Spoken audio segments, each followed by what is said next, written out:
Alberta Primetime with Michael Higgins.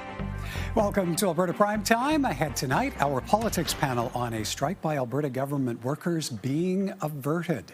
But first, paving the way to expedited projects. I counter as an advisor, so I'm very, very pleased that the Prime Minister and I have something in common. He's going to counter as an advisor as well. And I think it is important that they've then made the decision to headquarter it in Calgary. The Premier on the naming of Trans Mountain Board Chair and former TransAlta CEO Dawn Farrell to head up the federal government's new Major Projects Office, which will be headquartered out of Calgary and focused on getting major projects built faster and attracting domestic and global funding. Joining us now, Ruhee Ismail-Teja, Vice President of Policy and External Affairs for the Calgary Chamber of Commerce. Ruhee, good to see you. Welcome back. Thanks for having me. All right, well, let's start on the Carney government embracing Calgary as headquarters for this Major Projects Office. What do you feel that signifies?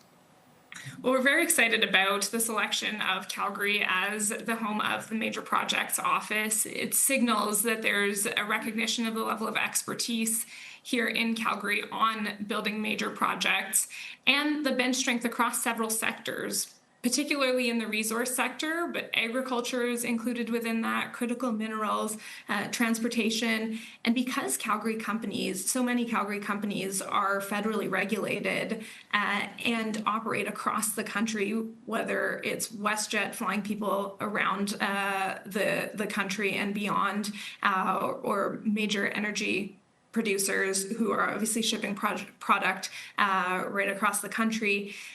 Alberta's prosperity is intrinsically linked with national prosperity, and so many decisions that get made across Canada often happen in Eastern Canada. And so to see a major body of decision-making that affects Canada right here in Calgary is very heartening for a lot of the sector and for Calgary broadly. Well, and on that point, given the national scope, how is this going over in Calgary's corporate community? There's a level of optimism that we've seen consistently over the last several months since Carney has continued to move on this file. There's also a level of wait and see that people are hoping to see the National Interest Project list released shortly. It'll be quite telling what's on that list, but certainly a level of optimism, not only for the office being headquartered in Calgary, but also having an expert like Dawn Farrell, who is appointed to lead this, is certainly encouraging for many. Well, and Dawn Farrell certainly has an extensive track record as a corporate executive. What do you feel makes her the right fit for this particular role? Well, Dawn's no stranger to doing difficult things. She led Trans Mountain through its completion and also was at TransAlta for a considerable amount of time, where she reduced emissions by 60% during her time there. She has a level of expertise on several sectors, but also has the relationships and credibility, as we heard, not only with the province, but clearly with the federal government, and as far as we understand, with Indigenous communities as well. So having that level of credibility across governments, across communities, and across industry makes her the best positioned person to take on a challenge such as this. How political a role do you see this being? What do you see Dawn Farrell navigating where political dynamics are concerned?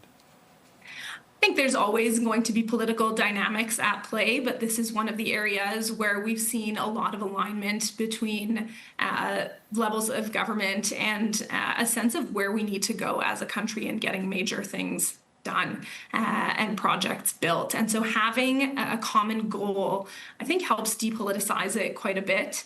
And Dawn's level of expertise, I think, will help ensure that decisions are very objective and balanced. And if there's one thing she's known for, it is that. The Carney Liberals campaign on approving major infrastructure projects in the national interest. How do you see the government leaning on that expertise you mentioned a moment ago that will be in this Calgary office to move that promise forward? What kind of pressure will there be to make things happen? There will be a considerable amount of pressure, and particularly as we see a move towards having Canada be more independent, more competitive, more self-sufficient by nature of the shifting trade dynamics.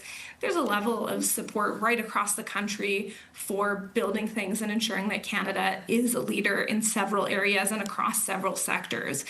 And so the level of support that the federal government will have as they take on this challenge, they absolutely have the mandate from the people within Canada based on a recent election, but also have brought together premiers in a way that we've seen quite unique compared to the last several governments. We've seen several First Ministers meetings, and it's clear that the government is working hard to bring people along and ensure that it truly is a collaborative effort to get Canada's competitiveness back on track.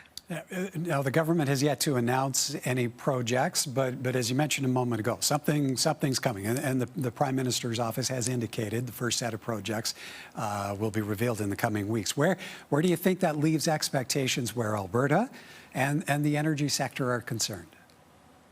I think we'll see several projects rolled out and announced over the coming months. And so there's a level of optimism that we'll see everything from energy corridors to major transportation projects come through over the next several months.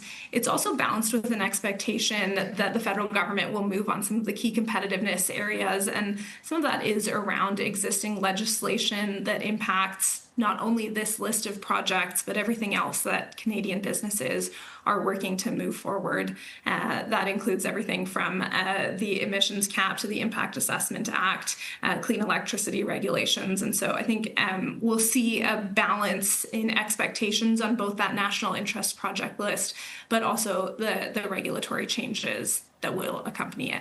Yep, a lot of eyeballs from Alberta. Be watching that for sure. Okay, we'll have to leave it there for time. As always, appreciate your time, Ruhee. Thank you. Thanks for having me. Ruhee Ismail-Teja is Vice President of Policy and External Affairs for the Calgary Chamber of Commerce.